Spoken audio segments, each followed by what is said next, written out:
Intertexto. Primeiro levaram os negros, mas não me importei com isso, eu não era negro. Em seguida levaram alguns operários, mas não me importei com isso, eu também não era operário. Depois prenderam os miseráveis, mas eu não me importei com isso porque eu não sou miserável. Depois agarraram uns desempregados, mas como teve um emprego, também não me importei. Agora estão me levando, mas já é tarde. Como eu não me importei com ninguém, ninguém se importa comigo. Esse aqui é o do Brecht.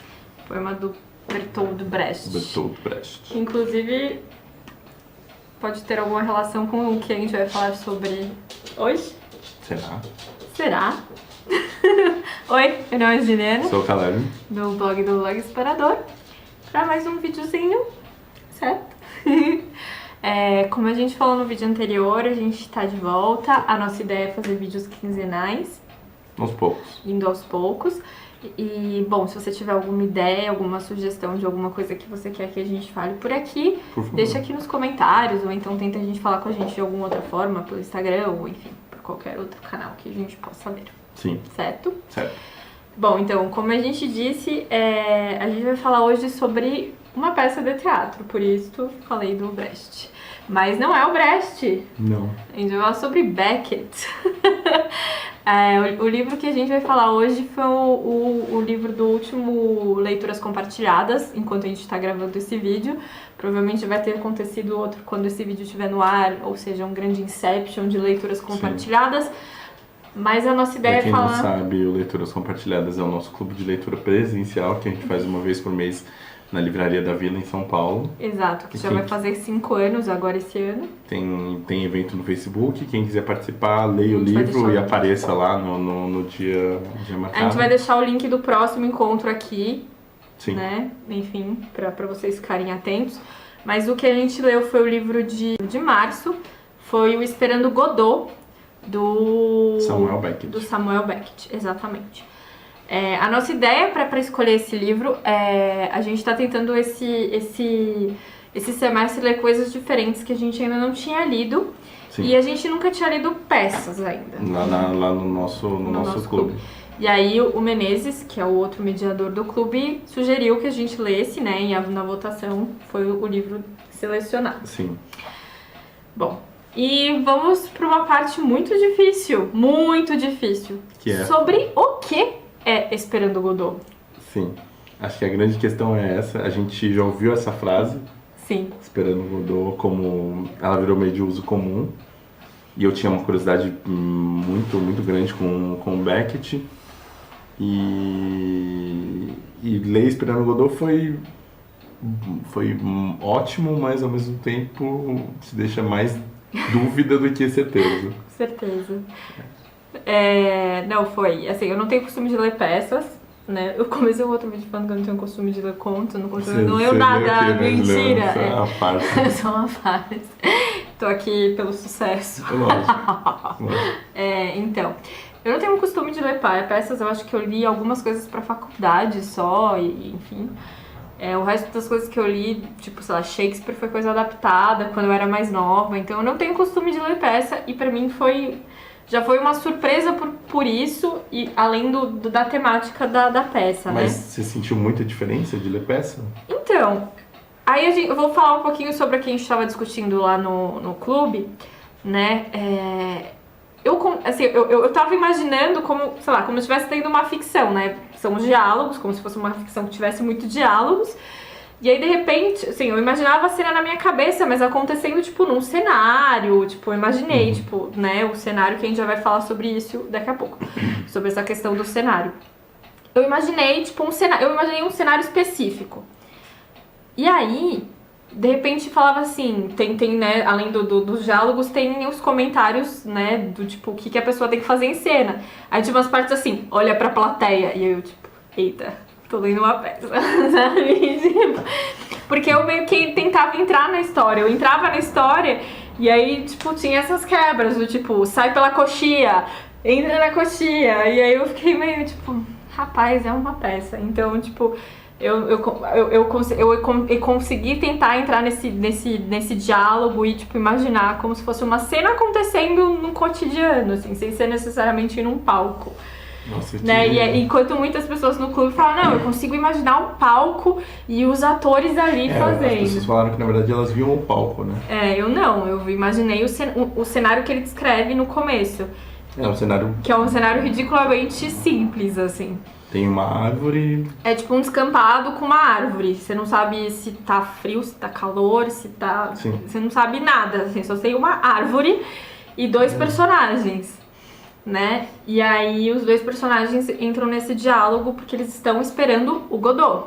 agora a gente vai falar quem são os personagens e sobre o que é a peça. Então, basicamente a peça é um diálogo entre o Estragon e o. Adivine. Que são dois personagens que eles estão esperando o Godot. A gente não sabe muito bem o que eles estão esperando, por que eles estão esperando o Godot. Eles só sabem que ele marcou naquele lugar específico. É isso. No meio da peça aparecem mais dois personagens que também entram nessa interação, que é o Pozo e o Lucky. Né? Eles entram e saem de cena, né? Basicamente é o Estragon e o Vladimir nesse diálogo. E depois também entra um menininho, assim, que aparece lá 2 vezes em momentos bem decisivos da peça. Mas é basicamente isso, esses são os personagens. Então é uma peça muito simples, né, de acontecendo uma coisa muito simples. Mas eu acho que o mais interessante, né, da gente falar é como é que é esse diálogo, assim, porque é uma coisa muito nonsense, né? Ele tem uma coisa meio... Quando o Beckett escreve, tem uma coisa meio do teatro do absurdo, né? Aquela relação com os Klaus, né? Tinha uma influência bem forte. E acho que a ideia dele ser o mínimo é exatamente o contrário, né? Assim, tem uma coisa meio de... ele extrapola o mínimo o que você precisa para fazer uma peça, A gente né? falou até isso, né? Porque normalmente até um pouco antes, né? Esse é depois do pós-guerra, né? Eu não sei dizer. Eu acho que ele não foi o primeiro a fazer isso, eu não entendo Sim, tanto sim. de teatro, mas assim, ele faz. Porque antes é aquela coisa de cenários e muitos atos e muita gente no palco e muita coisa acontecendo, aqueles cenários enormes, figurinos e tudo mais. E parece que o Beckett faz assim, até o que eu posso tirar que ainda vai parecer uma peça de teatro. Né? Ele vai tirando, a gente falou muito sobre isso. Então aí sobrou a árvore no meio do palco E os personagens. e 2 personagens dialogando. E depois aparecem mais alguns, mas em Sim. momentos muito pontuais. E a lua em alguns momentos. E a lua em alguns momentos também. Então só é isso, assim, às vezes você vê essa passagem de tempo, mas é isso, o cenário é isso, não muda e são 2 atos. Sim. Né? São 2 atos a história, enfim. E o mais fascinante é que quando a gente ouve falar, pelo menos eu ouvi falar sobre Esperando Godot, a sensação que eu tinha era que realmente era Deus que estava lá, né? Essa foi o que todo mundo sempre falou. Sim. E em nenhum momento fala exatamente Não isso. fala nada de Deus sobre, né? Tipo, o que é o Godot, né? E tem uma coisa que é curiosa, porque a relação entre o Estragon e o Vladimir, eles estão juntos há muito tempo. Dá a impressão, né, de que eles estão juntos há muito tempo e eles estão nisso o tempo todo, só que um meio que depende do outro. E eles têm uma relação meio de conflito, né? Ela é conflituosa, mas ao mesmo tempo é uma relação de dependência, de né? dependência total. Do tipo, às vezes fala, eu vou embora, não, mas não me deixa sozinha aqui. Não, mas por favor, né? Por favor. Ou então um deles sai e aí depois, sabe, fica 5 minutos fora, assim, achei que você tinha me abandonado. Sim. E não sei o que, a gente tem que continuar juntos. Porque a gente mas tá por que esperando. a gente tem que continuar juntos? Porque a gente tá esperando, né? Esperando o Godot. Né? Ele falou que ia vir. Ele falou que ia vir. E nisso vai e cria uma sensação... E você fica meio tipo, o que vai acontecer? Mas pode ser que não aconteça nada. E tudo bem. É que tem uma coisa que eu acho engraçado, que ele vai criando uma expectativa e você fica meio mais... Agora vai, tipo, ele fala que é tipo no entardecer. Ele fala, tá ok, tá entardecendo, o Godot vai chegar e tipo, não, sabe, tipo... E a dinâmica, e aí... Isso não é um spoiler, mas assim, o final do primeiro ato é o garotinho entrando e falando, então, o Godot disse que vem amanhã. Entendeu? Então o Godot tinha prometido chegar lá e não chega e fala que vem amanhã. Enfim, então por isso que a gente Sim. foi, e aí ele não vem. E aí eles ficam, né, esse outro dia esperando o Godot. Mas aí eu acho que uma das coisas mais interessantes é a qualidade, né, do texto, né, dos diálogos é muito impressionante, assim, é muito... Tem essa pitada de humor, essa coisa meio trágica também. Sim. Não é não é um humor escrachado, né? É uma coisa sempre meio sutil, ou então meio paspalhona, assim, pastel e tal. Mas não é aquele pastelão que você vai gargalhar, assim, sabe? Porque tem algumas cenas, né? Tem a questão da bota, né? Enfim, que eles conseguem... que a bota tá machucando, aí demora pra conseguir tirar a bota. Tem uma coisa meio do chapéu, uma cena... coco, né? Exato, os chapéus que eles ficam trocando e tal. Tem umas cenas realmente meio pastelão, mas não é o tom total do texto, assim. O tom do texto, então, ele vai misturando todas essas referências. Mas é que mesmo o tom pastelão tem uma coisa de desespero, né? Eles riem do desespero em alguns momentos, né? Nossa, assim, total, assim, total. Tem uma coisa meio... É humor, mas você fala, puta, que situação que eles estão passando, o que tá acontecendo com eles, e é muito curioso, assim. E eu acho curioso, porque a peça é curtinha, né? A peça, 130 páginas, Sim. né? A edição que a gente leu, que tem recentemente lançada da Companhia das Letras, né? Sim. Com umas ilustrações, tem uns textos de apoio interessantes, tradução do Fábio, né, que é um especialista em Beckett. Uhum. E é meio curioso porque foi muito diferente do que eu esperava. Acho que foi isso, assim, sabe? Tipo, mas ao mesmo tempo... Eu esperava, acho que uma coisa um pouco mais de agonia, assim, sabe? Dessa espera e tal, e não tanto esse humor. Esse humor tá, que é um humor agridoce mesmo, né? Tem essa questão muito do desespero, mas eu imaginava uma coisa mais... sabe, tipo, doída, sabe? Mas tem, né? Eu acho que tem. Então, aí que tá. Bom, aí eu acho que a gente pode falar um pouco sobre como a gente recebe o texto.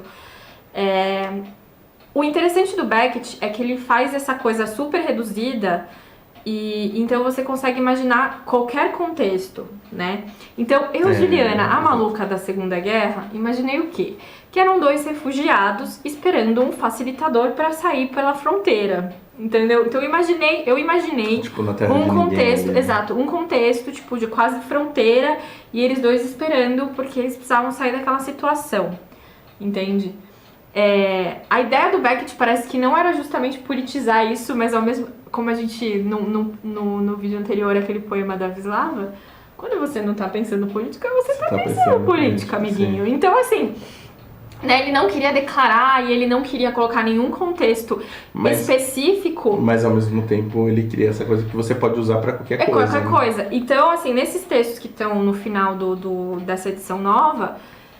tem muito sobre essa questão da recepção da peça, e aí conta... tem textos falando sobre isso, e aí conta como essa peça ela já foi usada no contexto de Sarajevo, quando Sarajevo estava em guerra civil, então super se encaixa, e também como foi usado já nos morros do Rio de Janeiro, e super se encaixa, sabe? É surreal isso. Então é uma peça que você pode colocar em qualquer contexto e ela vai caber. Entende? Então eu acho que essa é a genialidade da coisa, assim, né? Faz todo sentido. Né? Então porque eu acho que... ela é sobre muita coisa, né? Assim, parece meio raso e meio pra gente falar, mas até no clube foi legal que várias pessoas falaram e tipo, as interpretações foram as mais diversas possíveis. E eu acho que ele não te dá isso mastigado, é o que dá a brilhante dele. Exato, e é o que você, talvez a sua experiência de vida, mesmo se você estivesse vendo, aplica aquilo, né? Você aplica aquilo, porque assim, justamente isso, você pegar uma peça que não tem nenhum tipo de recurso que te fale, isso aqui me remete tal coisa, ou isso me remete tal coisa, então ele não está te direcionando para você interpretar. A sua cabeça que vai interpretar. Sim. É que aí eu, tipo, como eu sabia que tinha sido escrito meio que no pós-guerra, eu fui pra esse lado, mas eu poderia também ir pra qualquer outro lado, entendeu? E as pessoas também, enfim, e quem fez montagens já com um pouco dessa interpretação, sim. Ou, sabe, do tipo, então a gente vai fazer aqui em Sarajevo e ter um pouco desse contexto, né? Mas isso foi uma questão dos artistas que pensaram, não foi uma ideia do Beckett de tipo, não, usem isso. Não, e acho que essa é a grande sacada, né? Você conseguir adaptar, né?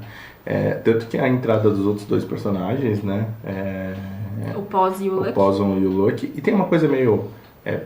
pode ser que tenha uma analogia à origem dos personagens aí, o Pozzon ser meio italiano. Tem uma brincadeira aí o Vladimir, de tipos, esses né? nomes, né, muito Isso. típicos. Né? Vladimir Russo, né? Sim. E o Lucky. E o Lucky, ironicamente, é meio... Essa acho que é a parte mais essa parte mais perturbadora, pesada, né? talvez, da parte. Porque o Lucky é quase bestializado, um escravo, né? É um escravo, e com esse nome Lucky, né? De sorte, tipo, Também, é irônico, de porque o cara apanha, enfim, todo É uma situação, é humilhado. o mais ferrado da história e tudo mais. Essa parte, né, em que entre o Pose e o Lucky tem essa outra, entre outras discussões também, que tem um pouco sobre essa questão da escravidão, ou enfim, da violência que você trata o outro. Sim. Então E tem uma coisa também do que você espera, né? Porque tem uma hora que tem uma surpresa, assim, tem um personagem que faz uma coisa que você come. E aí acho que tipo, numa dessa expectativa versus realidade, enfim, é uma coisa meio... Sim, total. Então eu acho que... mas essa parte é meio perturbadora. É bem perturbadora, então... E eles aparecem em 2 momentos, né? Eles aparecem no primeiro e no segundo ato, né? O Pause e o Lucky. E de formas diferentes, assim, então entra essa discussão, inclusive sobre a passagem de tempo. Porque a gente tem a impressão que se passa de um dia pro outro, mas será que foi de um dia pro outro? Porque tem uma hora que o Estragon e o Vladimir, eles comentam que eles já estão há 17 anos, mais 17 anos, né? Eu acho que sim. Tipo, 17 anos juntos, e aí você fala, não, mas peraí, será que é isso mesmo? Eles estão desde... Qual o entendimento do tempo ali dentro, né? Exato. É muito legal. Então, assim, eu acho que é uma leitura que super vale, e, bom, se você já leu, ou se você lê... Deixa aqui o que você achou e, enfim, pra gente. Sim. A gente vai dar algumas... Como a gente disse no vídeo anterior também, que era do Sol na Cabeça, a gente teve uma ideia pra esses novos vídeos, que toda vez que a gente for discutir um livro, né, que a gente leu, a gente vai trazer coisas que a gente acha que se relacionam ao livro. Sim. Direto ou indiretamente. Pelo menos uma dica, né, de alguma coisa um pouco diferente, ou pode ser livro, pode ser outra coisa, pode ser matérias, pode ser, enfim, várias coisas. Né? Várias coisas. A minha dica é um podcast de novo, vocês vão ver eu indicando muito podcast, porque eu sou o maluco do podcast. É o podcast da Companhia das Letras, chamado Rádio Companhia. Se você não conhece, é bem legal. Não é porque eu participei de 2 episódios, não, mas é bem legal mesmo. Vou deixar os links aí embaixo, ó. Os links que ele participou também, né? E eu queria indicar o programa 42, que é sobre o Samuel Beckett, que é com entrevista com o Fábio. O Fábio que é o tradutor, né? O Fábio que é o tradutor, o Fábio Souza Andrade e o Fábio...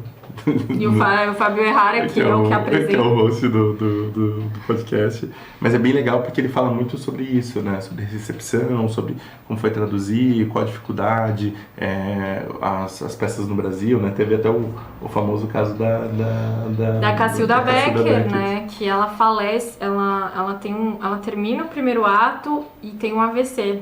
E aí ela não consegue concluir. E aí ela morre 2 dias depois, mas morreu. Tem essa coisa dela morrer em cena, né? Quase. Exatamente. E, enfim, é bem legal o podcast, é curtinho, acho que 40 e poucos minutos e vale muito a pena. E também tem no Spotify. Sim. Vamos fazer propaganda no Spotify. Não é pago isso aqui. Bom, como eu falei, não é o meu tipo de leitura normal, assim, ler peças, então eu não consigo pensar em nenhuma agora. Mas eu pensei num livro em que nada acontece e que tudo acontece ao mesmo tempo, que é um livro que explodiu as nossas cabeças há um tempo atrás e a gente já falou bastante dele. Sim. Na vida, mas continua sendo uma grande indicação que eu gosto demais, e o Caleb também, que é o Stoner, do John Williams, que é um livro maravilhoso e que, não é o mesmo tipo de nada acontece do texto do Beckett, mas é bem diferente. Mas é isso, assim, ele suscita uma série de questionamentos pra sua vida, pelo menos na nossa vida. Continua suscitando. Questionamentos ainda. É isso. Bom, gente, se vocês tiverem mais alguma dica, alguma peça que vocês achem interessante, ou enfim... Dica pra gente. Manda aqui, deixa aqui embaixo e a gente vai conversando. Sim.